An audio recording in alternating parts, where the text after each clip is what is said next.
Mila, ang bango ng sayote na luto mo. Salamat at hindi mo ako pinabayaan sa loob ng 40 taon. Mahinang sabi ni Domingo habang hinahawakan ng kamay ko. Naramdaman ko ang init ng kanyang palad, tuyot at magaspang, pero punong-puno ng pangakong binuo namin simula nung mga panahong wala pa kaming kahit na ano, kundi ang pangarap na magkaroon ng sariling lupa rito sa Baguio. Mumiti ako at dahan-dahang hinaplos ang kanyang pisngi. Ano ka ba, Domingo? Magpagaling ka lang. Kahit maghapon pa ako magbenta ng gulay sa palengke, basta maayos ang pakiramdam mo, sapat na sa akin. Inakala ko na ang umagang ito ay tulad ng mga nagdaang araw. Tahimik, payapa, at puno ng pasasalamat. Ngunit bago ko pa mailagay ang mangkok ng mainit na sabaw sa harap niya, isang malakas na tunog ng sapatos ang umalingaw-ngaw sa aming lumang kusina.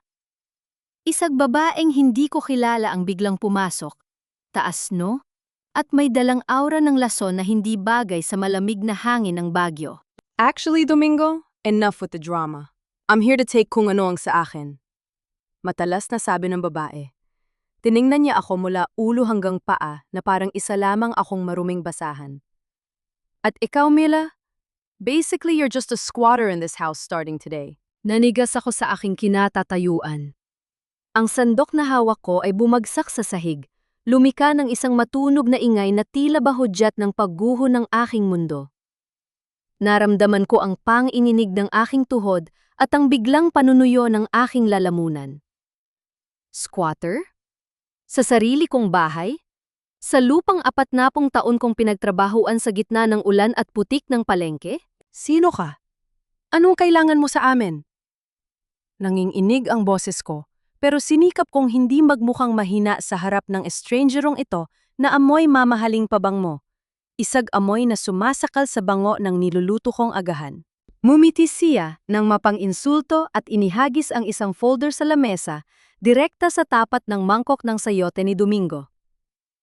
I'm Roxanne, and this is a deed of transfer. Your husband here, the sickly Domingo, signed this land over to me years ago. Anyway, I'm just here to claim the property. You have 48 hours to pack your things. Tumingin ako kay Domingo. Ang kanyang mga mata ay umiwas, ang kanyang mga balikat ay bumagsak sa iya. Walang salitang lumabas sa kanyang bibig.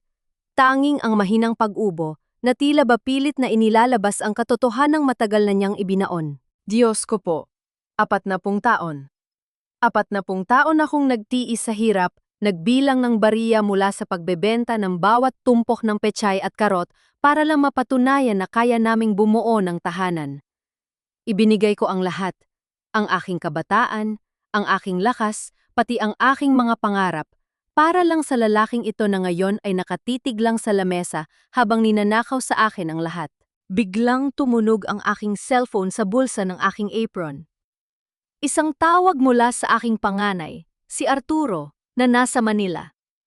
Akala ko ay siya ang magiging sandigan ko sa oras na ito. Akala ko ay maririnig ko ang galit niya para sa kanyang ama. Ma, listen to me, bungad ni Arturo. Ang boses niya ay walang bahid ng pag-aalala para sa akin. Practicality, ma. Roxanne called us. She showed us the papers. Actually, it's better if you just give in. Wag na nating palakihin ang gulo. Baka ma-stress pa si Papa. Just share the land with her and finish this quietly. Ayaw naming maeskandalo ang pamilya natin dito sa Manila. Parang may humampas na matigas na bato sa aking dibdib. Ang sarili kong anak, ang dugo at laman na pinalaki ko sa pawis ng palengke, ay tinatrato ako na parang isang gun sa kanilang reputasyon. Pinagpalit nila ang aking karapatan para sa kanilang quiet life sa Manila. Arturo? Anak, ang lupa ko, ang tanging nasabi ko bago ako tuluyang mabulunan sa sarili kong luha. Pero ang luha ko ay hindi luhang pagmamakaawa. Ito ay luha ng matinding suklam. Suklam sa asawang nanahimik at suklam sa mga anak na tinalikuran ako. Anyway, ma, I'm busy. Just sign whatever she wants. Stress is not good for your age. Basically, logic over emotion, ma. Pagtatapos ni Arturo bago pinatay ang tawag. Nanatili akong nakatayo sa gitna ng kusina habang si Roxanne ay kampanting umupo sa silya na para bang siya na ang bagong reyna ng bahay. Naramdaman ko ang bilis ng tibok ng puso ko. Ang bawat pintig nito ay sumisigaw ng katarungan. Tumingin ako sa folder na nasa lamesa. Tiningnan ko ang mga papel na akala nila ay sapat na para palayasin ako. Ngunit sa gitna ng aking pagkawasak, isang bagay ang napansin ng aking mga mata. Isang maliit na detalye sa petsa ng dokumento at sa kulay ng tinta na ginamit sa pirma ni Domingo.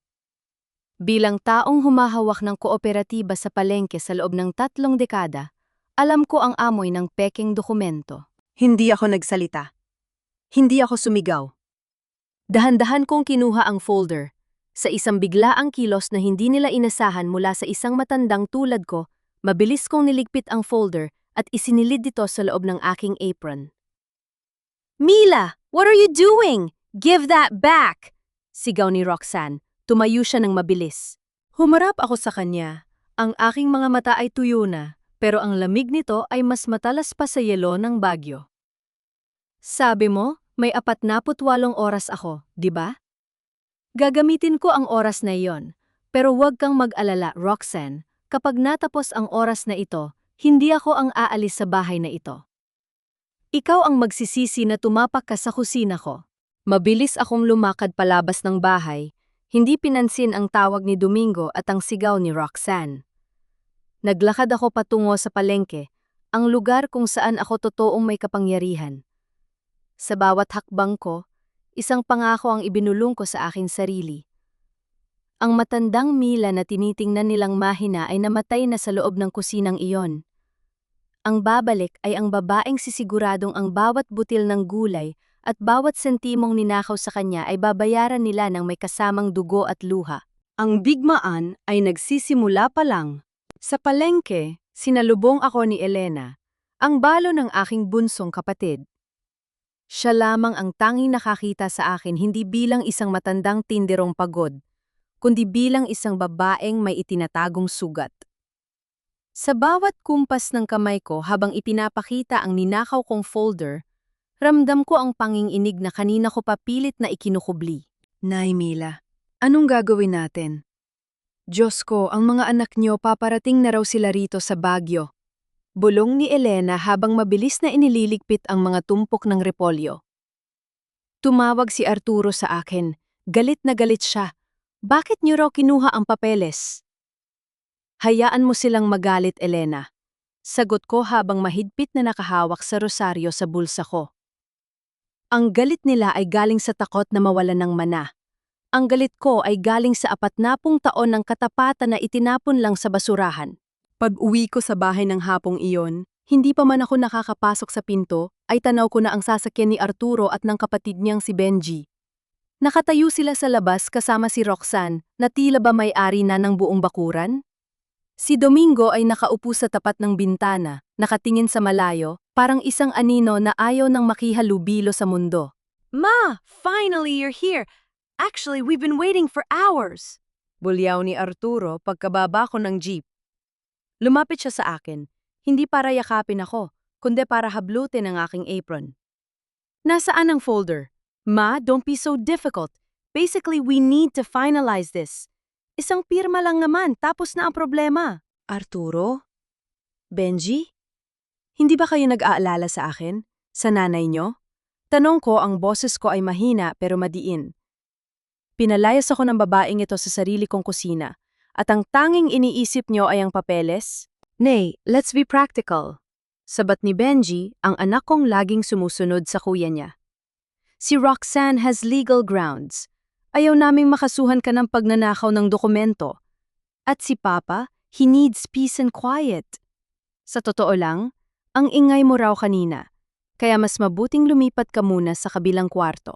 Nanigas ang buong pagkatao ko nang makita ko ang mga gamit ko. Ang aking lumang aparador, ang mga kumot na may burda ng pangalan ko, at ang aking mga personal na gamit na nakatambak na sa labas ng aking silid. Anong ibig sabihin nito? Tanong ko habang nakaturo sa aking mga gamit. "Lola Mila, since I'll be the one taking care of Domingo full-time, I need the master bedroom. Malapit yun sa banyo, at mas malaki ang space for my things. sabi ni Roxanne, habang naglalakad palapit sa akin. May hawak na baso ng juice. Don't worry, we cleared the bodega in the back. It's small, but actually, it's cozy enough for you. Tutal, mahilig ka naman magrosaryo, dun ay tahimik. Bodega. Itinapon ako ng sarili kong mga anak sa bodega para lamang bigyang daan ang babaeng sumira sa amin. Tiningnan ko si Arturo, nagbasa kasaling makakita ng kahit katiting na awa, pero umiwas siya ng tingin. Si Benji naman ay abala sa pag-aayos ng sapatos niyang mamahalin. Hindi ako sumigaw. Hindi ako nagmakaawa. Dahan-dahan kong kinuha ang aking mga kumot at pumasok sa madilim at malamig na bodega sa likod ng bahay. Ang amoy ng alikabok at lumang gamit ay sumalubong sa akin, kasabay ng malamig na simoy ng hangin na pumapasok sa mga siwang ng pader. Napaupo ako sa isang lumang silya. Yakap ang aking mga tuhod. Sa gitna ng katahimikan, narinig ko ang tawanan ni Roxanne at ng aking mga anak sa loob ng bahay. Naririnig ko ang kalansing ng mga plato. Ang mga platong ako ang gumili. Naririnig ko ang boses ni Domingo, mahina pero tumatawa sa mga biro ni Roxanne. Sus Mariosep? Bulong ko habang dahan-dahang inilalabas ang folder na itinago ko sa ilalim ng aking duster. Binuksan ko ang isang maliit na flashlight. Sa ilalim ng mahinang liwanag, pinagmasdan ko ang pirma ni Domingo sa deed of transfer. Ang tinta ay itim, pero sa bandang dulo ng letrang D, may napansin akong bahagyang pag-iba ng kulay. Isang maliit na bakas ng pagkapahiya o marahil ay panging inig ng kamay. Pero ang mas nakakapagtaka ay ang petsa. Nakasaad dito na pirmado ito nung Mayo. Ang buwan kung kailan dinala si Domingo sa ospital dahil sa matinding stroke. Nung panahong yon, hindi man lang niya mahawakan ang kutsara. Paano siya makakapirma ng ganito kalinaw na dokumento? Isang malaking kasinungalingan ang nakahain sa harap ko. Nabalik ang aking diwa nang marinig ko ang isang kalusko sa labas ng bodega. Mabilis kong itinago ang folder. Bumukas ang pinto at pumasok si Elena, may dalang platito ng tinapay at isang mainit na kape. Nay Mila, pasensya na po. Ito lang ang naitago ko. Ayaw akong papasukin ni Arturo, pero dumaan ako sa likod.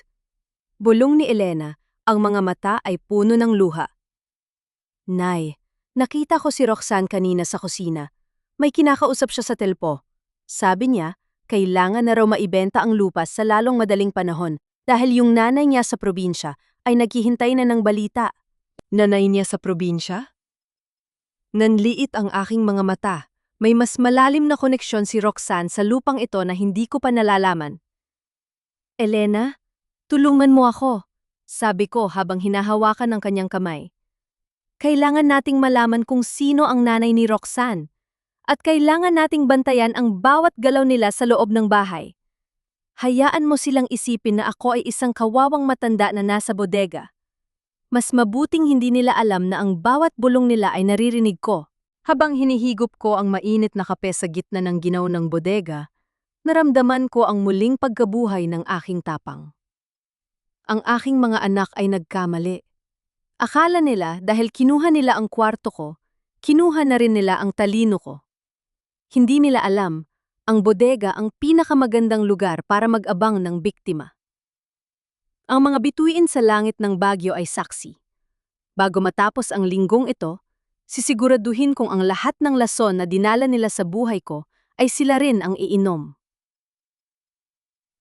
Ang gabi sa Baguio ay hindi lang malamig, ito ay nanunuot hanggang sa kaibutura ng aking mga buto. Nakaupo ako sa isang sulok ng madilim na bodega, yakap ang aking sarili habang ang tanging liwanag ay ang sinag ng buwan na dumadaan sa siwang ng bubong. Ang aking tiyan ay humahapdi sa gutom. Kanina pang tanghalian ang huli kong subo ng kanin dahil ang sabi ni Arturo, masyado raw akong matakaw para sa isang taong wala namang ginagawa kundi magrosaryo. Narinig ko ang tawanan mula sa bintana ng aming main house. Amoy na amoy ko ang nilulutong sinigang ni Roxanne.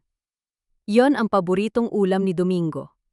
Ang bawat halimuyak ng asim at gabi ay tila sampal sa akin. Sampal na nagsasabing hindi na ako ang reyna ng sarili kong kusina. Actually, Roxanne, this is the best sinigang I've tasted. Mas masarap pa sa luto ni Ma. Rinig kong sabi ni Arturo. Humalahak si Roxanne, isang tawang puno ng tagumpay.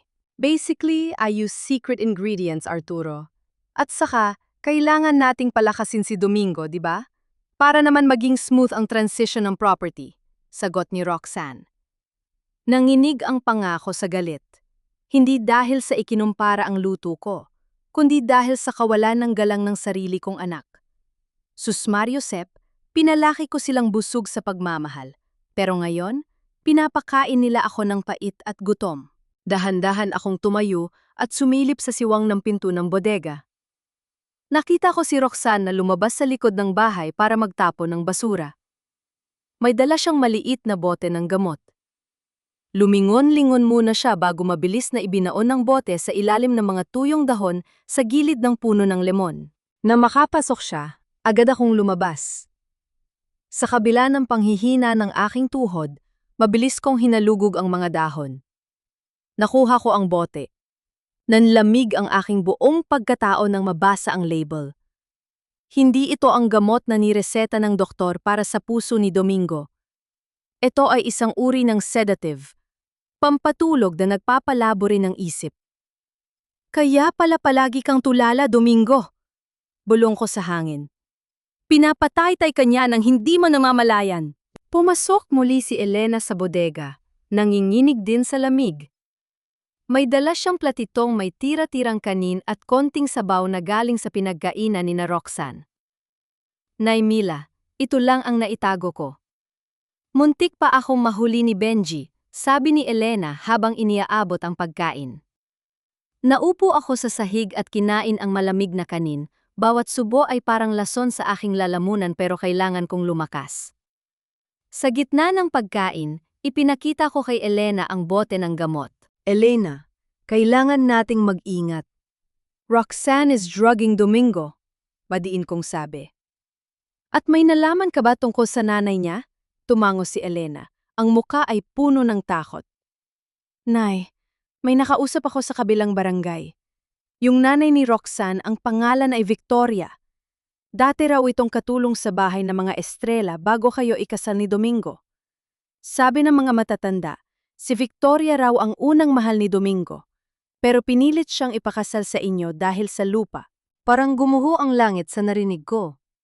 Victoria. Ang pangalan palaging binubulong ni Domingo sa kanyang panaginip tuwing nilalagnat siya. Kaya pala, bulong ko habang nakatingin sa madilim na sulok. Hindi lang ito basta lupa. Ito ay higante. Biglang bumukas ang pinto ng bodega. Tumama ang liwanag ng flashlight sa aking mga mata. Si Arturo, nakatayo roon, mukhang iritado. Ma! What are you doing? Bakit may dala kang bote ng gamot? Sigaw niya. Mabilis niyang nilapitan ako at hinablot ang bote mula sa aking kamay. Actually, Roxanne told me baka ninanakaw mo ang meds ni Papa dahil ulyanin ka na. Basically, you're becoming dangerous, Ma. Bukas na bukas, we're locking this bodega from the labas para hindi ka na makapanggulo. Arturo, anak, makinig ka! Pinapalitan ni Roxanne ang gamot ng tatay mo. Pakiusap ko, pilit na hinahawakan ang kanyang braso. Pero tinabig niya ako. Stop it, Ma! You're just jealous because Roxanne is doing a better job at taking care of the family than you. Matulog ka na. At Elena, huwag mo nang bibigyan ng kung ano-ano ang nanay. She needs to learn her place. Padabog na isinara ni Arturo ang pinto. Narinig ko ang tunog ng kadena at kandado mula sa labas. Ikinunong ako ng sarili kong anak. Naiwan akong mag-isa sa dilim. Pero sa halip na maiyak, naramdaman ko ang isang matinding katahimikan. Isang katahimikan bago ang unos. Tumingin ako sa aking rosaryo na kumikinang sa ilalim ng buwan. Panginoon, patawarin niyo po ako. Bulong ko habang hinihipo ang matigas na kahoy ng aking upuan. Dahil bukas, ipapakita ko sa kanila na ang matandang Mila na tinitingnan nilang basura ay ang siyang wawasak sa lahat ng kanilang kasinungalingan. Naramdaman ko ang hapdi ng siko ko na tumama sa semento, pero mas masakit ang katotohanan ng anak ko. ang mismong nagkandado sa aking kalayaan. Gayunpaman, sa ilalim ng aking unan, ligtas pa rin ang itim na notebook ni Roxanne. At dun, nakita ko ang petsa ng susunod na transaksyon. Ang araw kung kailan balak nilang ibenta ang lupa sa isang developer. Meron na lang akong 3 araw. Sa loob ng madilim na bodega, ang tanging nagbibigay sa akin ng init ay ang galit na nag-aapoy sa aking dibdib. Ang bawat pangininig ng aking katawan dahil sa ginaw ng bagyo ay tila ba naging kuryenteng nagpapanatili sa akin na gising. Hindi ako tumigil sa paghalugog sa mga lumang gamit na nakatambak sa paligid ko. Kung dito ako ikukulong ni Arturo, gagamitin ko ang bawat alikabok dito para hanapin ang katotohanan.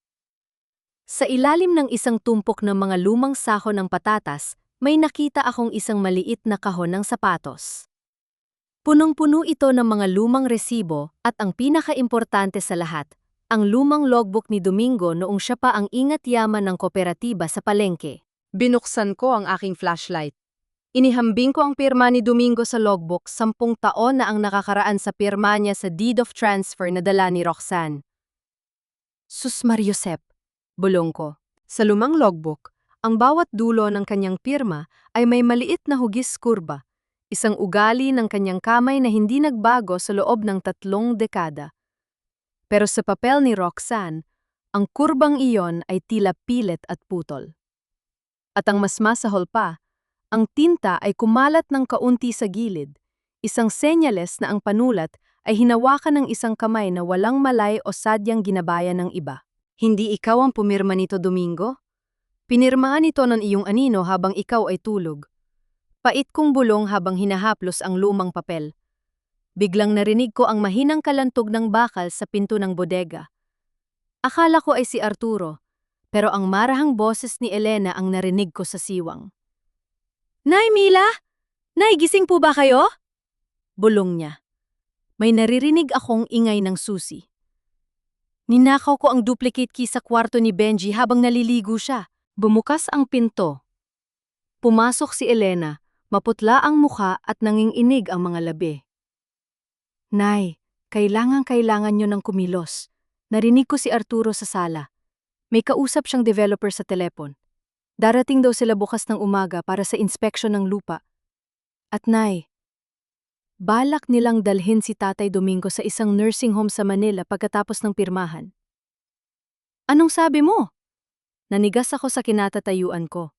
Itatapon nila ang sarili nilang ama na parang lumang kagamitan? Actually, Benji was hesitant. Pero sabi ni Arturo, it's the most practical way.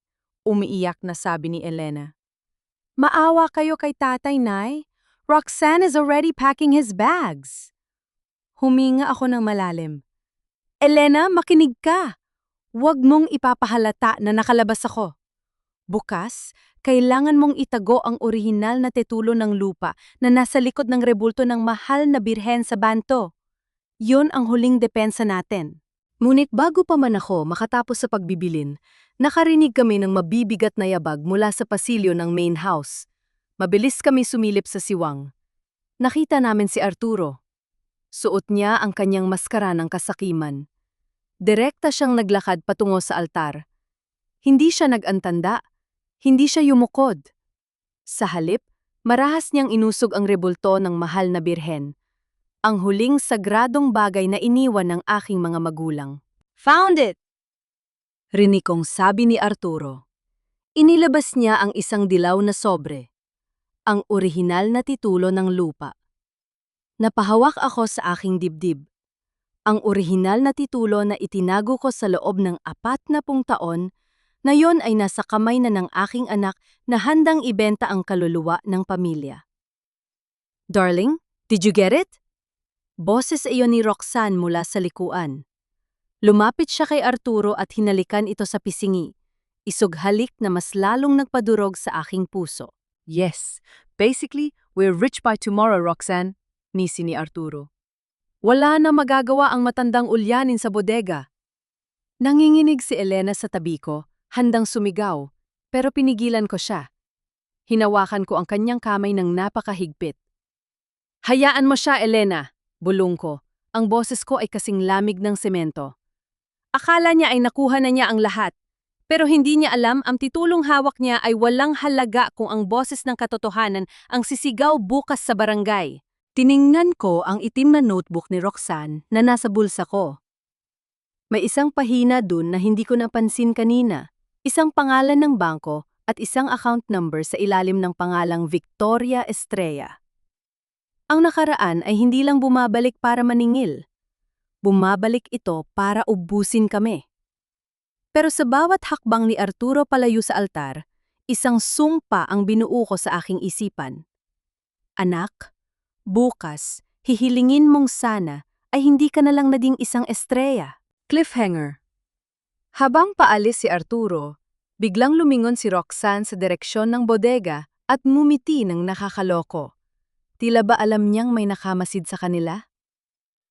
Madaling araw pa lang, binasag na ng tunog ng bakal ang katahimikan ng bodega. Akala ko ay si Elena.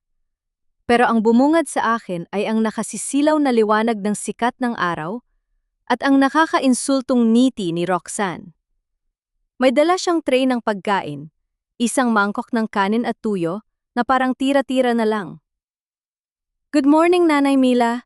Actually, basically, I felt bad for you, kaya heto, dinalan kita ng breakfast. Sabi ni Roxanne habang inilalapag ang tray sa isang maruming kahon. Hindi ako kumibo. Nanatili akong nakaupo sa aking lumang silya. Hawak ang aking rosaryo. Tumingin ako sa kanya ng diretsyo, sinusuri ang bawat guhit ng kanyang muka. Ngayong alam ko na ang kanyang lihim, nakikita ko na ang bakas ni Victoria sa kanyang mga mata, ang parehong ingit at puot na sumira sa amin noon. Alam ko kung sino ka, Roxanne. Mahina kong sabi. Alam kong anak ka ni Victoria. Napatigil si Roxanne. Ang kanyang ngiti ay dahan-dahang naglaho, napalitan ng isang malamig at matalim na tingin. Isinara niya ang pinto ng bodega at lumapit sa akin. So, hindi ka nga ulyanin? Impressive! Bulong niya. Ang boses ay puno ng lason. Yes, I am Victoria's daughter. Ang babaeng itinapon niyo sa putikan para lang makuha ang lupang ito. My mother suffered for years, Mila. Habang ikaw, nagpapakasasa sa yaman at atensyon ni Domingo? Hindi itinapon ng nanay mo, Roxanne. Pinili niyang umalis dahil hindi niya makuha ang hindi sa kanya. Sagot ko. At ang lupang ito? Pinaghirapan ko ito. Bawat butil ng pawis ko nakatanim dito. Well, too bad. Because starting today, the Estrella legacy ends. Tawa ni Roxanne. Actually, hindi lang si Arturo ang kakampi ko, maging ang mga kapitbahay, naniniwala na sinasaktan mo si Domingo dahil sa selos. I've been playing the part of the angelic caregiver so well, Mila. Basically, ikaw ang kontrabida sa kwentong ito. Biglang kinuha ni Roxanne ang mangkok ng kanin at ibinuhos ito sa sarili niyang damit. Pagkatapos, marahas niyang ginulo ang kanyang buhok at kinalmot ang sariling braso. Anong ginagawa mo? Tanong ko, kinabahan sa kanyang kilos. I'm winning, nisi niya. Bigla siyang sumigaw ng napakalakas. Tulong! Tulungan niyo ako! Si Lola Mila, nagwawala na naman. Sinasaktan niya ako. Bumukas ang pinto at pumasok si Arturo kasama ang 2 tanod ng barangay na dumaan pala para sa inspeksyon. Nakita nila si Roxanne na umiiyak sa sahig, punong-puno ng pagkain ang damit, habang ako ay nakatayo sa harap niya. Ma, ano na naman ito? Sigaw ni Arturo. Lumapit siya kay Roxanne at inalalayan itong tumayo. Actually, I can't believe you would stoop this low. Sabi ko na nga ba, hindi ka na dapat inilalabas dito. Arturo, anak, nagsisinungaling siya. Siya ang gumawa niyan sa sarili niya. Pakiusap ko. Enough, Ma! Basically, you're out of control! Baling ni Arturo sa mga tanod. Dali niya na muna ang nanay sa barangay hall. I can't have her here while the developers are coming. Nakakahiya! Hinawakan ako ng mga tanod sa braso.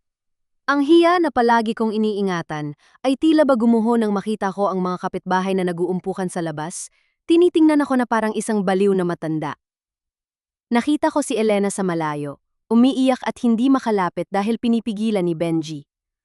Bago ako tuluyang mailabas ng bakuran, lumingon ako kay Roxanne. Nakasandal siya sa balikat ni Arturo, nagkukunwaring humihikbi, pero sa likod ng kanyang mga daliri, nakita ko ang kanyang mapait na pagniiti. Sus Mariosep! Dasal ko sa loob-loob ko. Pagdating sa barangay hall, iniwan ako sa isang silid. Pero hindi nila alam, sa ilalim ng aking duster, may nakatagong maliit na recorder, ang lumang cellphone na binigay ni Elena.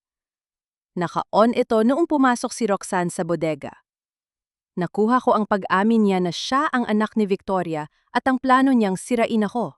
Ngunit ang hindi ko inaasahan ay ang susunod na boses na narinig ko mula sa labas ng silid ng barangay. Boses yun ni Arturo, may kausap sa telpo. Yes, Victoria. Everything is set. Your daughter is doing a great job. Once the land is sold, I'll get my 50% cut and we can finally leave Baguio. Don't worry about my mother. She's officially insane now. Nalamig ang aking buong pagkatao. Ang anak ko, ang aking Arturo, hindi lang siya biktima ng panduloko ni Roxanne. Siya ang utak sa likod ng lahat. Nakipagkasabot siya sa dating kalaban ng pamilya para lang sa pera. Cliffhanger.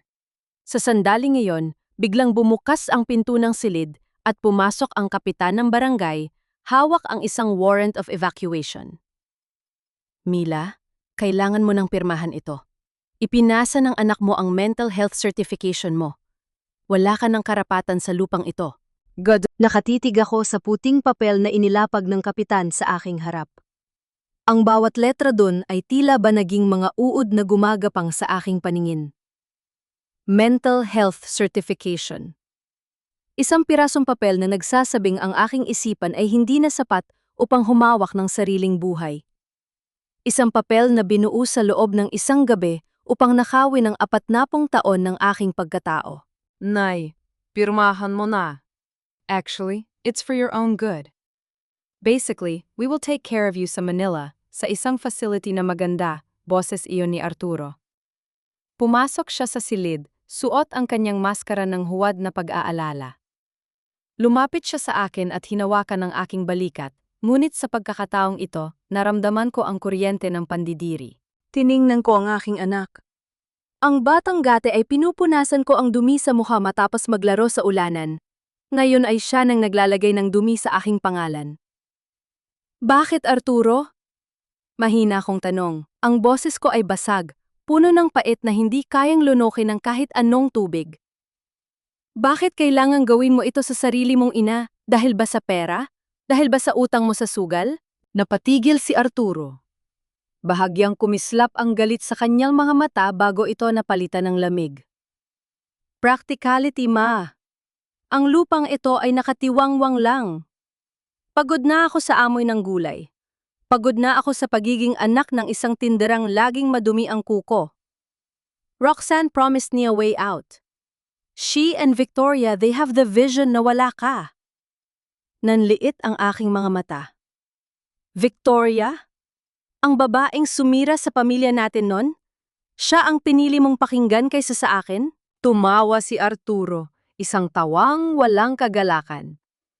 Actually, Victoria was right. You're too traditional, ma.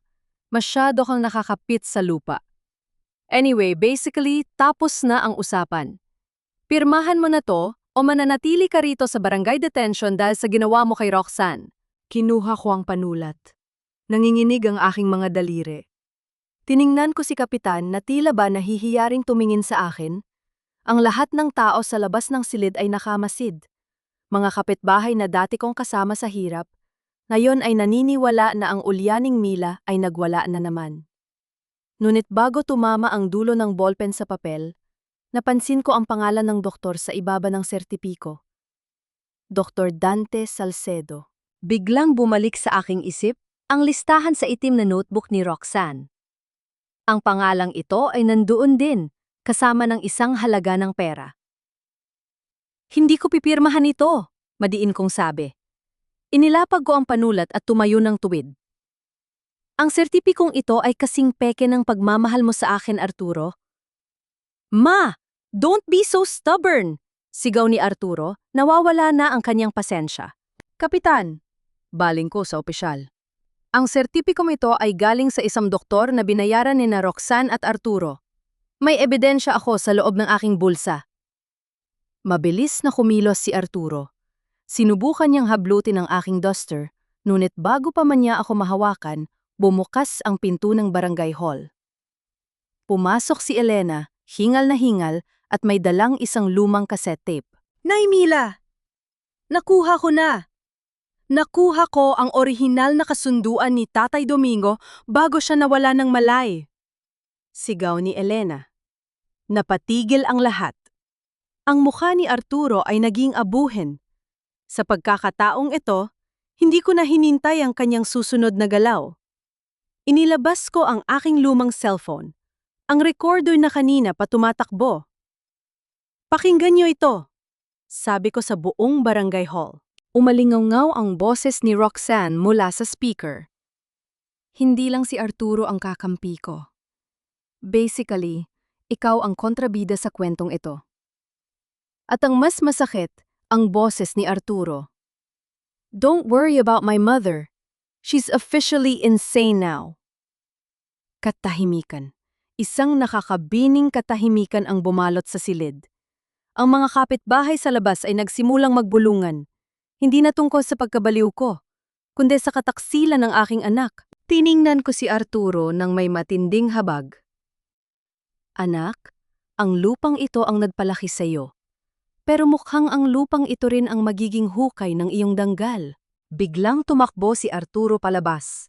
Tila ba hindi kayang harapin ang kahihiyang idinulot niya? Ngunit sa pag-alis niya, nakita ko si Roxanne sa di kalayuan, nakasandal sa isang sasakyan, may kausap sa telpon, o nang magtagpo ang aming mga mata, hindi siya natakot. Sa halip, dahan-dahan niyang itinaas ang orihinal na titulo ng lupa na ninakaw ni Arturo.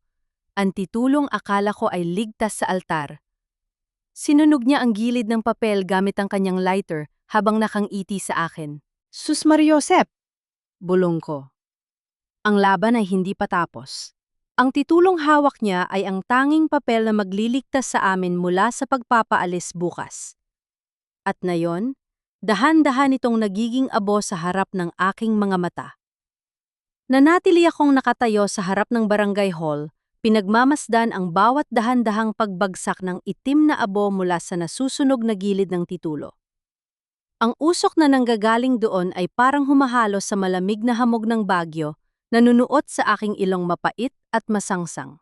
Tumawa si Roxanne, isang tawang puno ng kumpiyansa habang pilit na inaapula ang maliit na apoy sa papel.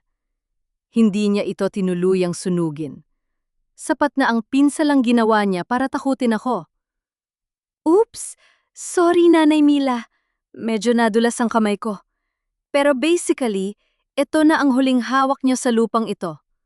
Bukas, pagdating ng mga investor, kaming dalawa ni Arturo ang haharap. At ikaw? Mananatili ka sa bodega? O baka sa kalsada na? Naramdaman ko ang paghawak ni Elena sa aking braso. Nanginginig siya sa galit. Nay Mila, wag po kayong bibigay. Hayop ang babaeng yan. Pati ang titulo binabastos niya. Tinitigan ko si Roxanne. Sa halip na sumigaw o umiyak, dahan-dahan akong lumapit sa kanya. Nakita ko ang bahagyang pag-atras ng kanyang mga balikat. Akala niya marahil ay sasabunutan ko siya. Pero ngumiti ako, isang ngiting hindi niya inaasahan. Roxanne, ang lupa ay hindi lang basta papel. Mahina pero madiin kong sabi. Ang papel ay pwedeng masunog, pwedeng mapunit. Pero ang ugat ng pamilya Estrela ay nakabaon ng malalim sa lupang ito. At kahit anong gawin niyo ni Arturo, hindi niyo kayang sunigin ang katotohanan. Whatever, matanda. Let's see who's laughing tomorrow. Sagot niya bago pabalas na sumakay sa kanyang sasakyan at humarurot palayo. Pagbalik namin sa bahay, sinalubong kami ng isang nakapanlulumong eksena. Ang main house ay tahimik, pero amoy alak at sigarilyo. Nakita ko si Domingo sa kanyang lumang tumba-tumba. Nakatitig lang siya sa dingding, tulala, at may bakas ng tuyong luha sa kanyang mga pisingi. Ang kanyang damit ay may dumi ng pagkain. Senyal na hindi siya maayos na naasikaso ni Roxanne habang wala kami. Domingo? Bulong ko. Lumapit ako sa kanya at dahan-dahang pinunasan ng kanyang mukha gamit ang dulo ng aking duster. Domingo, nandito na ako. Patawarin mo ako kung naiwan kita. Bahagyang gumalaw ang kanyang mga labi. Parang may gusto siyang sabihin pero tila may nakabara sa kanyang lalamunan dahil sa mga gamot na ipinapakain sa kanya ni Roxanne. Elena, bantayan mo ang pinto. Utos ko. Kailangan nating gawin ito habang wala pa sina Arturo. Kinuha ko ang aking lumang cellphone, ang huling armas na mayroon ako. Inilapit ko ito sa mukha ni Domingo. Alam ko ang gawin ng asawa ko. Kapag narinig niya ang isang pamilyar na tunog, dahan-dahang nagigising ang kanyang diwa. Sinimulan kong haplusin ang kanyang kamay at dahan-dahang kinanta ang paborito naming awitin nung kami ay nagsisimula pa lang sa palengke. Mila? Bulong ni Domingo. Ang kanyang mga mata ay unti-unting nagkaroon ng focus. Domingo, makinig ka sa akin. I-record natin ito. Sabihin mo ang totoo. Pakiusap ko, pilit na pinatitigas ang aking boses para hindi ako mabulunan sa iyak. Ipinangako mo ba ang lupa kay Roxanne? Pinirmahan mo ba ang papel na dala niya? Huminga ng malalim si Domingo. Sa isang sandali ng himala, tila luminaw ang kanyang isipan. Hindi, Mila. Pinilit nila ako. Akala ko, gamot lang. Patawad, Mila. Si Arturo, kasabwat siya. Naramdaman ko ang paghinto ng tibok ng puso ko sa huling sinabi niya. Alam ko na. Pero ang marinig mula sa bibig ni Domingo ay parang pagbaon ng kutsil, sa aking likod ng paulit-ulit. Nandito na sila! Sigaw ni Elena mula sa labas. Mabilis kong pinindot ang save sa voice memo. Isinilid ko ang cellphone sa loob ng punda ng una ni Domingo. Pagpasok ni Arturo at Roxanne, abala silang dalawa sa pagbibilang ng mga bagong folder. Mukhang dumating na ang mga papeles mula sa Manila. Ma? Bakit ka nandito sa loob? Sabi ko sa bodega ka lang, di ba? Bulyaw ni Arturo. Lumapit siya at marahas akong hinila palayo kay Domingo. Actually, basically, we need to prep Papa for the meeting bukas. Don't touch him. Arturo, ang tatay mo ay tao. Hindi ka gamitan para sa negosyo mo. Sigaw ko sa kanya. Actually, he's my father, and I know what's best for him. Tomorrow, he signs the final papers in front of the lawyer, and then he's going to a nursing home sa Manila. Mas safe siya ron kasa sa isang tinderang tulad mo. Sabat ni Roxanne, habang inaayos ang kanyang buhok sa harap ng salamin. Tumalikod ako, dala ang pait sa aking lalamunan. Pero bago ako lumabas, tumingin ako kay Domingo. Nakita ko ang isang maliit na tango mula sa kanya. Hindi nila alam. Ang boses na pilit nilang pinatahimik sa pamamagitan ng gamot ay nasa loob na ng aking bulsa. Bukas, sa harap ng barangay at ng mga investor, sisiguraduhin kong ang bawat salita ni Domingo ay maririnig ng buong Baguio. Cliffhanger. Habang naglalakad ako patungo sa bodega, napansin kong nakabukas ang drawer ng altar. Ang itim na notebook ni Roxanne, ang notebook na kaisa-isang hawak ko para patunayan ang identity niya, ay nawawala. Paglingon ko, nakita ko si Benji, ang bunsong anak ko na nakatayo sa dilim, hawak ang notebook at may bitbit na lighter. Nanigas ang buong katawan ko habang nakatingin sa maliit na apoy na sumasayaw sa dulo ng lighter ni Benji. Ang itim na notebook, ang kaisa-isang pisikal na ebidensya ng koneksyon ni Roxanne sa pait ng aming nakaraan, ay tila ba naging isang pirasong tuyong dahon na madaling maging abo. Benji? Anak? Ang boses ko ay halos hindi lumabas sa aking lalamunan. Huwag mong gawin yan. Alam mo ba kung ano ang hawak mo? Lumingon sa akin si Benji. Sa aming dalawang anak, siya ang laging tahimik, ang laging sumusunod kay Arturo. Pero ngayon, sa ilalim ng malamig na liwanag ng buwan sa Baguio, nakita ko ang isang emosyon sa kanyang mga mata na mas masakit pa sa galit ni Arturo. Ang kawalan ng pakiramdam. Nay, actually, I'm doing this for peace. Mahina niyang sabi. Basically, kapag nawala ito, Wala nang pag-aawayan. Paghahatian na lang natin ang pera at mapapagagot natin si Papa sa Manila. Bakit ba kailangang pahirapan ng lahat? Huwag mong tawaging kapayapaan ang pagnanakaw, Benji. Sigaw ko, pilit na lumalapit sa kanya sa kabila ng panginginig ng aking mga binti. Ang notebook na yan ang patunay na niloloko tayo ni Roxanne. Anak siya ni Victoria. Ang babaeng sumira sa amin ng tatay nyo. Victoria? That was decades ago, Ma. Honestly, move on. Mading sagot ni Benji. Arturo promised me my share. Kailangan ko ng pera para sa utang ko sa Manila. Kung hindi ko ito maibubigay sa kanya, kukunin ni Roxanne ang lahat at wala tayong matitira. I'm just being practical.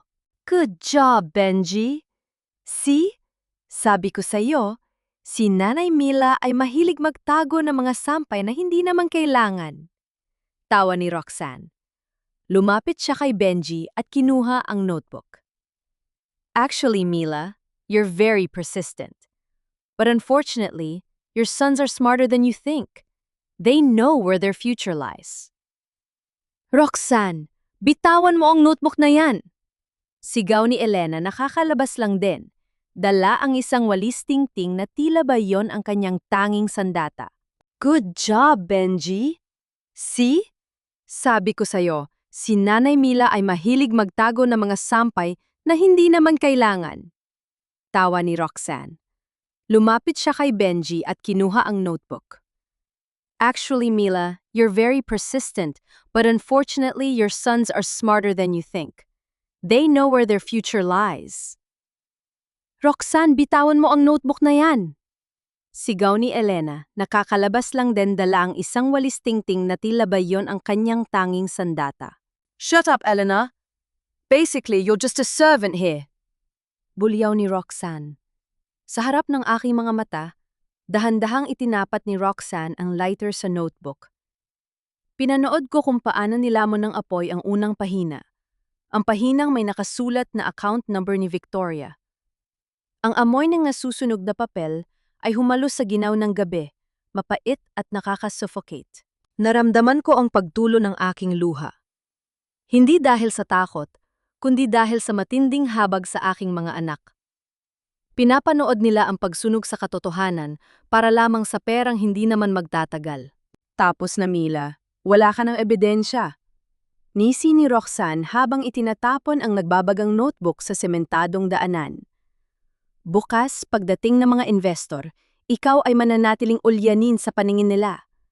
And Benji, don't forget to call the ambulance mamayang madaling araw.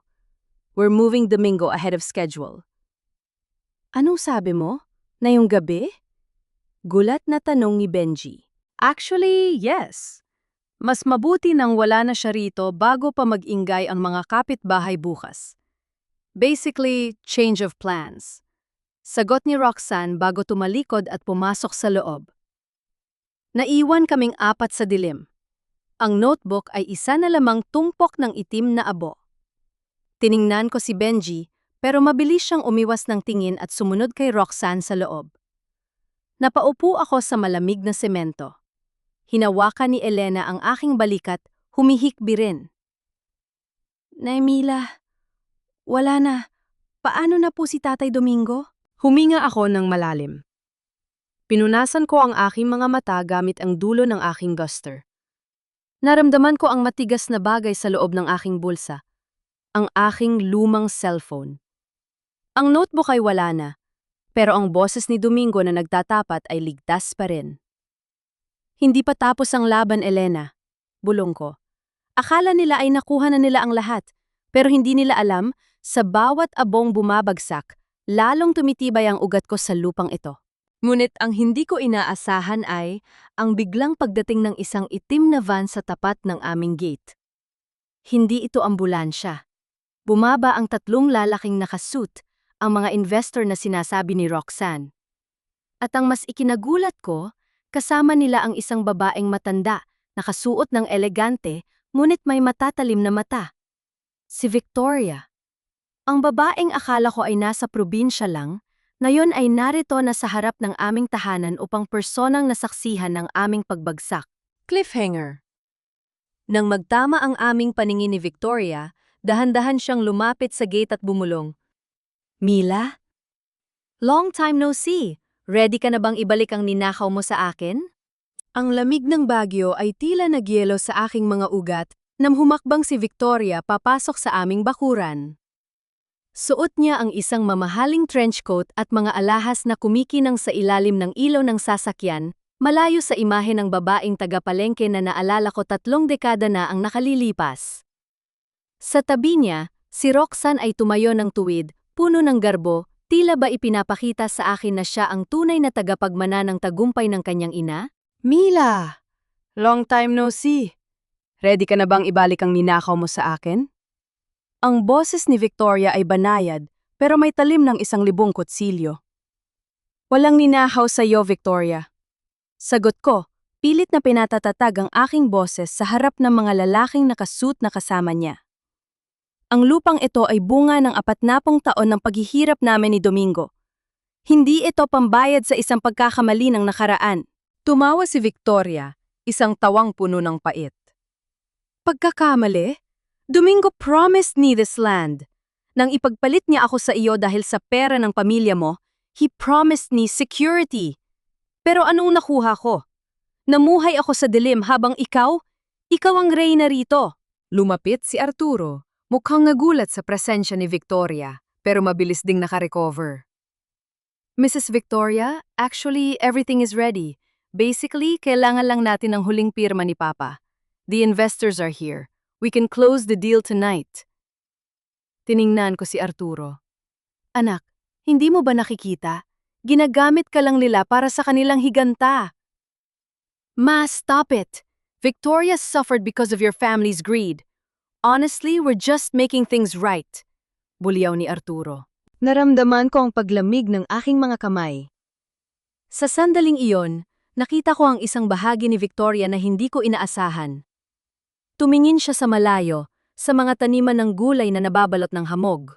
Alam mo ba, Mila, nung bata si Roxanne, madalas kaming matulog na walang laman ng tiyan. Mahina niyang sabi, at sa isang saglit, nawala ang bagsik sa kanyang mga mata. I vowed that my daughter would never experience the shame of being the other woman or the poor girl. This land, this is not just about money. This is about taking back the dignity that Domingo took from me. Naintindihan ko. Roxanne was raised in bitterness. Ang kasakiman niya ay itinanim ng isang inang sugatan. Ngunit hindi yon sapat na dahilan para wasakin ang pamilyang itinayo ko. Victoria, ang dangal ay hindi nakukuha sa pagnanakaw ng tahanan ng iba. Madiin kong sabi. Enough with the talk! Sigaw ni Roxanne. Arturo, dalhin mo na ang papeles kay Domingo, now! Pumasok si Arturo sa loob ng bahay. Bit-bit ang huling dokumento. Sumunod kaming lahat. Nakita ko si Domingo sa kanyang tumba-tumba. Mukhang natatakot sa dami ng tao. Inilapag ni Arturo ang panulat sa harap ng kanyang ama. Pa, sign this. Basically, it's the only way for all of us to be happy. Pilit na sabi ni Arturo. Tumingin sa akin si Domingo. Ang kanyang mga mata ay nagmamakaawa. Naramdaman ko ang pag-vibrate ng aking cellphone sa bulsa. Ang cellphone kung nasaan ang sikretong recording. Ito na ang huling pagkakataon ko. Domingo, wag mong gawin yan, bulong ko. Sign it, Domingo, wag kang makinig sa kanya, bulyaw ni Victoria. Habang nanginginig ang kamay ni Domingo na abutin ang panulat, biglang tumunog ang telepo, no sa sala. Isagtawag mula sa barangay captain. Arturo, may nag-report sa amin. May illegal detention daw na nangyayari dyan. Sigaw ng boses mula sa labas, napatigil ang lahat. Ang bawat tibok ng puso ko ay parang tambol sa katahimikan. Ngumiti ako kay Roxanne, isang ngiti na nagsasabing hindi ako nag-iisa bukas sa barangay. Cliffhanger. Habang nagkakagulo, biglang tumayo si Domingo mula sa kanyang upuan, isang bagay na hindi niya nagagawa sa loob ng ilang buwan, at marahas na itinulak ang mga papeles sa sahig.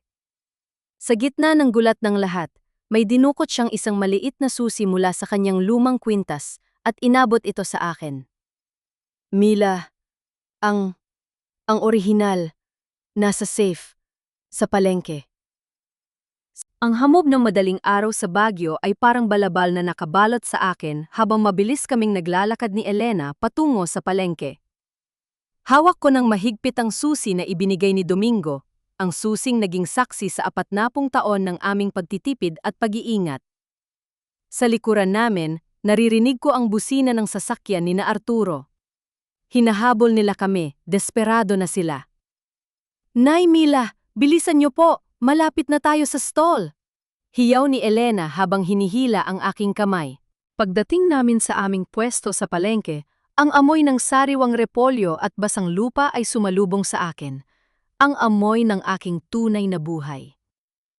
Mabilis kong binuksan ang maliit na steel safe na nakatago sa ilalim ng mga sako ng patatas.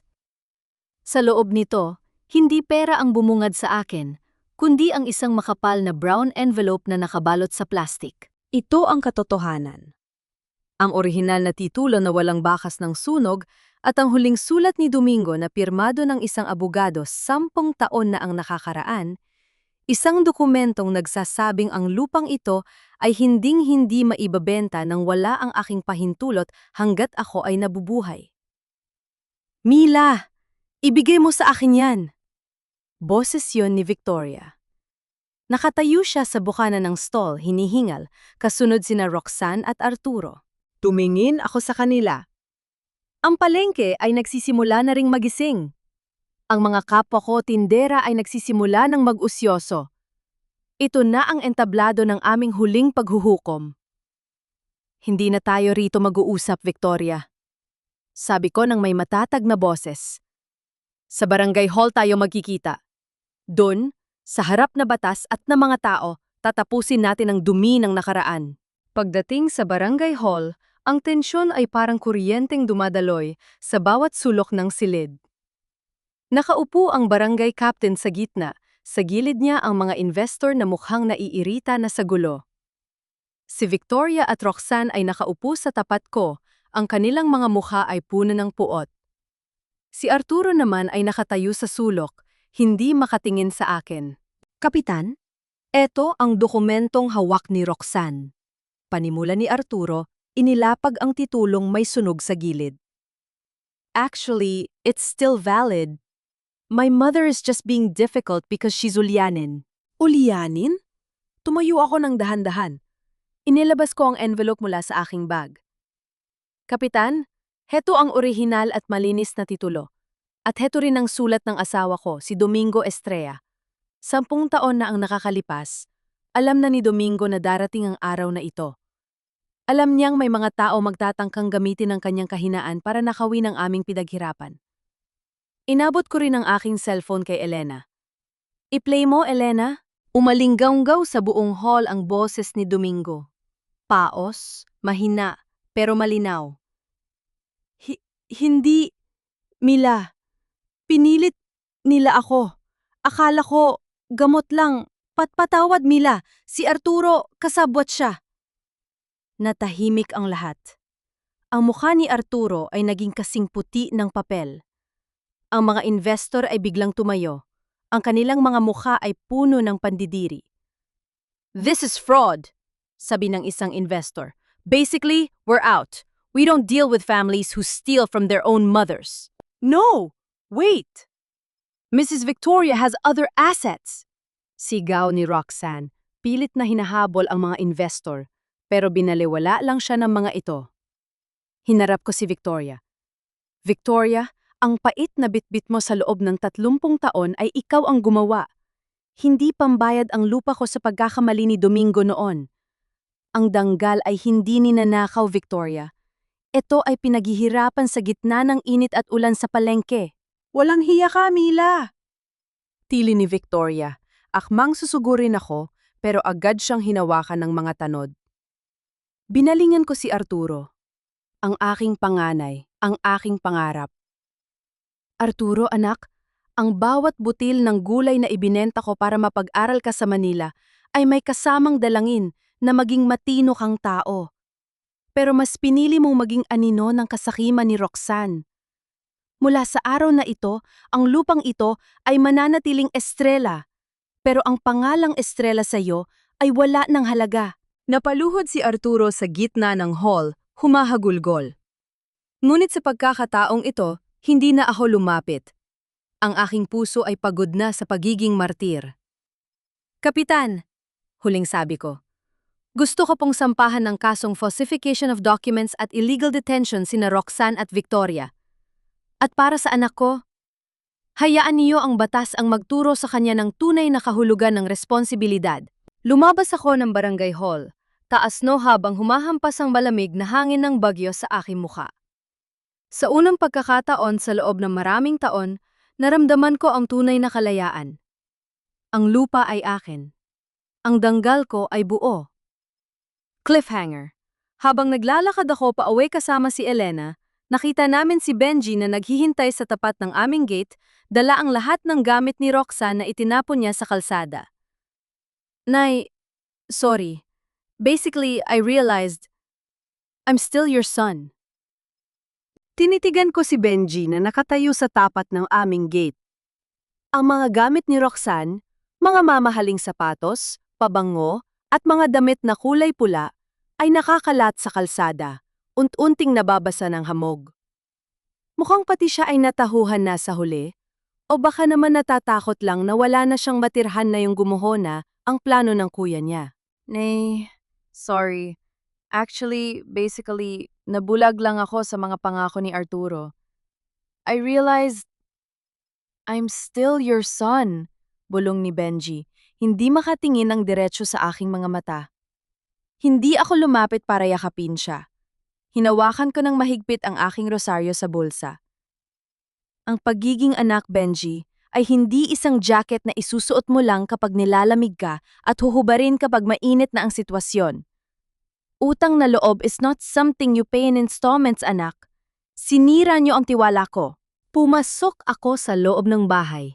Nilampasan siya.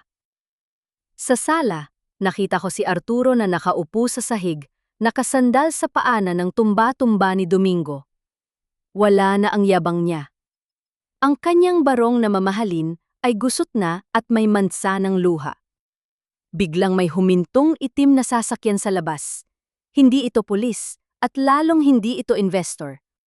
Tatlong lalaking may malalaking katawan at matatalimang tingin ang bumaba. Ang mga loan sharks mula sa Manila na sinasabi ni Elena. Arturo Estrella! Alam naming nandyan ka! Sigaw ng isang lalaki. Nasaan ang pera? Sabi mo babayaran mo kami ngayong araw pagkatapos ng bentahan ng lupa. Nanginig ang buong katawan ni Arturo. Kamuntik na siyang gumapang sa ilalim ng lamesa sa takot. Ma, tulungan niyo po ako. Papatayin nila ako. Pakiusap niya. Pilit na humahawak sa laylayan ng aking duster. Tiningnan ko siya ng may matinding pait. Sa loob ng 40 taon, ako ang naging panangga niya sa lahat ng unos. Ngayon, sa gitna ng kanyang sariling pagkakamali, sa akin pa rin siya tumatakbo. Lumabas ako ng pinto at hinarap ang mga lalaki. Ang lupang ito ay nakapangalan sa akin, Milagros Estrella. Walang naganap na bentahan dahil ang anak ko ay walang karapatang ibenta ang hindi sa kanya. Madiin kong sabi. Kung may utang siya sa inyo, sa kanya niyo singilin. Pero huwag kayong tatapak sa bakuran ko, dahil bago niyo siya makuha, dadaan muna kayo sa batas ng barangay na ito. Napaatras ang mga lalaki nang makita ang mga kapitbahay naming tinderang may hawak na mga itak at panggatong, mga taong handang ipagtanggol ang reyna ng palengke. Umalis ang mga loan sharks na may dalang banta, pero alam kong hindi na sila basta-basta makakabalik.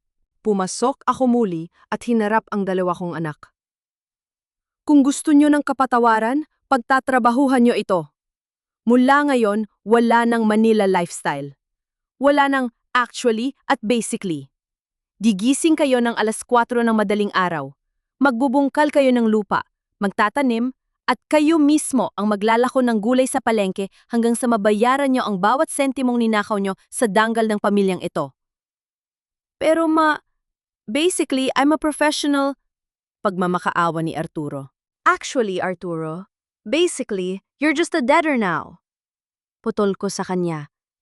At ang utang na loob mo sa nanay mo, habang buhay mong babayaran sa pamamagitan ng pagiging matino. Dahan-dahan akong lumapit kay Domingo.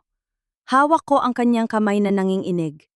Sa wakas, ang kanyang mga mata ay malinaw na at puno ng pagsisisi. Mila, pasensya na. Naging hina ako. Teotaw niyang sabi. Tapos na, Domingo. Ang dumi ay nahugasan na. Sagot ko habang pinapahid ang kanyang luha. Si Victoria at Roxanne? Nabalitaan ko na lamang na dinala sila sa himpilan ng pulisya sa Manila dahil sa iba pang mga kaso ng panloloko. Ang pait na itinanim ni Victoria sa kanyang anak ay naging mismong rehas na magkukulong sa kanila sa dilim. Naramdaman ko ang pagod sa aking mga buto, pero sa unang pagkakataon, ang aking puso ay hindi na mabigat. Ang bawat butil ng aking rosaryo ay tila ba naging mga binhi ng pag-asa. Cliffhanger. Habang naglilinis kami ni Elena ng mga kalat sa bakuran, may nakita akong isang maliit na selyadong sobre na naiwan ni Victoria sa ilalim ng upuan. Walang nakasulat sa labas, pero nang buksan ko ito, nakita ko ang isang lumang litrato ni Domingo na may kargang isang sanggol na hindi ko kilala, at sa likod ay may nakasulat na, "Mila, hindi lang lupa ang kinuha ko sa'yo. Hanapin mo ang totoong Arturo." Ang sikat ng araw sa Baguio ay hindi na kasing lamig ng dati. Habang pinagmamasdan ko ang malawak na taniman ng sayote at repolyo, nararamdaman ko ang bawat paghinga ng lupang ito, isang lupang muntik ng lamunin ng kasakiman, pero ngayon ay hitik na sa bunga ng pagsisikap. Nakatitig ako sa lumang larawan na iniwan ni Victoria. Ang sikreto ng dugo ay tila isang bagyong nagdaan, pilit winawasak ang pundasyon ng aking pagkatao. Sa loob ng ilang araw, binalot ako ng katanungan, sino ba talaga si Arturo? Pinangtahan ko ang matandang kumadrona sa kabilang bayan, hinalughog ko ang bawat alaala ng gabing isinilang ko ang aking panganay sa gitna ng matinding ulan. Nalaman ko ang totoo. Si Victoria ay nanganak din sa parehong gabi, sa parehong klinika. Dahil sa takot na mamatay sa hirap ang kanyang anak, palihim niyang ipinagpalit ang kanyang sanggol sa akin bago siya tumakas. Si Arturo ay dugo at laman ni Victoria. Nanginginig ang aking mga kamay habang tinitingnan ko si Arturo mula sa bintana. Nakasuot siya ng lumang t-shirt, basa ng pawis ang likod, at marumi ang mga kuko habang pilit na binubungkal ang matigas na lupa. Wala na ang kanyang actually at basically. Ang tanging naririnig ko sa kanya ay ang mabigat na paghinga ng isang lalaking natututo ng magtrabaho ng marangal.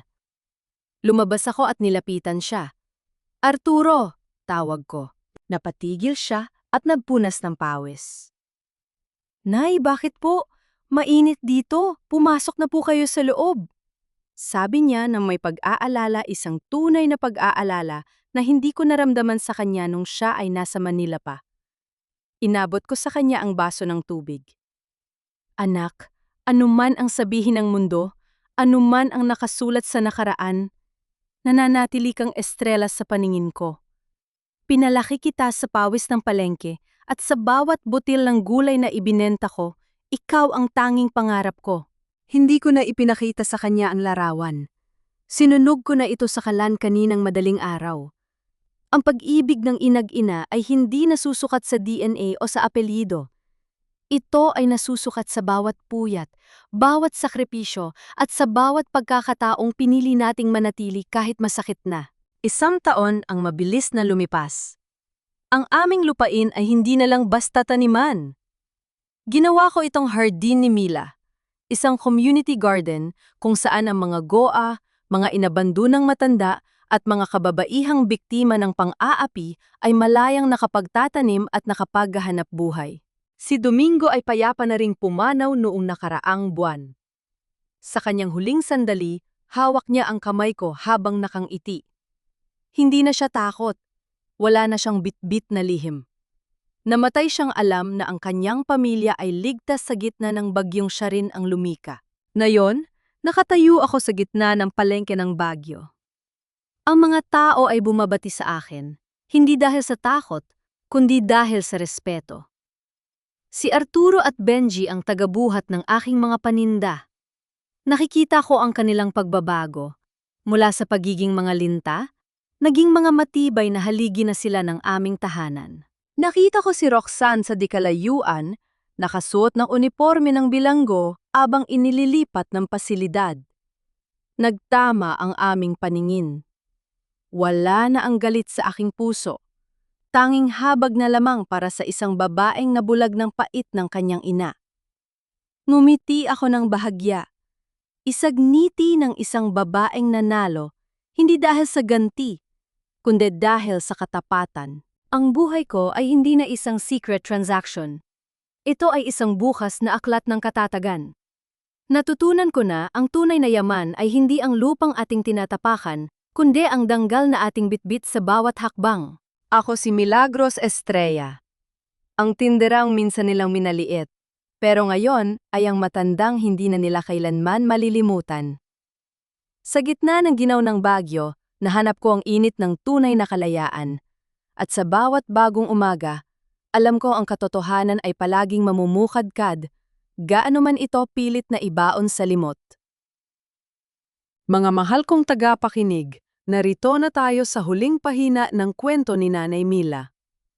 Ramdam ko ang tibok ng inyong mga puso sa bawat kabanata, mula sa pait ng pagkakakulong niya sa bodega hanggang sa tamis ng kanyang tagumpay sa barangay hall.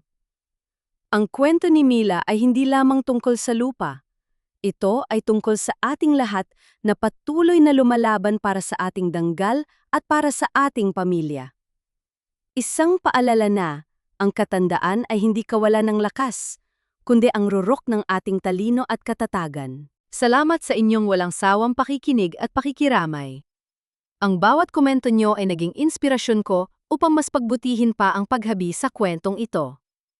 Sa huli, pinatunayan ni Mila na ang pagpapatawad ay hindi tanda ng kahinaan, kundi ang pinakamataas na uri ng kapangyarihan, ang kapangyarihang putulin ang kanikalan ng pait para sa susunod na henerasyon. Kayo, mga mahal kong tagapakinig, ano ang gagawin nyo kung nalaan nyo ang sikretong nalaman ni Mila tungkol kay Arturo? Itutuloy nyo pa rin ba ang pagiging ina? O pipiliin nyo ang katotohanan ng dugo? Nasaan man kayo ngayon? Nagluluto ng hapunan? Nasa biyahe o nagpapahinga? Nais kong malaman ang inyong mga saloobin. Ibahagi ang inyong kwento sa comment section dahil dito palagi kaming nakikinig. Huwag kalimutang i-like at i-share ang ating kwento upang mas marami pang puso ang maabot ng ating mensahe. Maging matatag mamuhay ng may dangal at laging tandaan na ang inyong tadhana ay kayo ang may hawak ng panulat. Hanggang sa muli nating pagkikita sa susunod na kwento ng pag-ibig, pamilya at katarungan.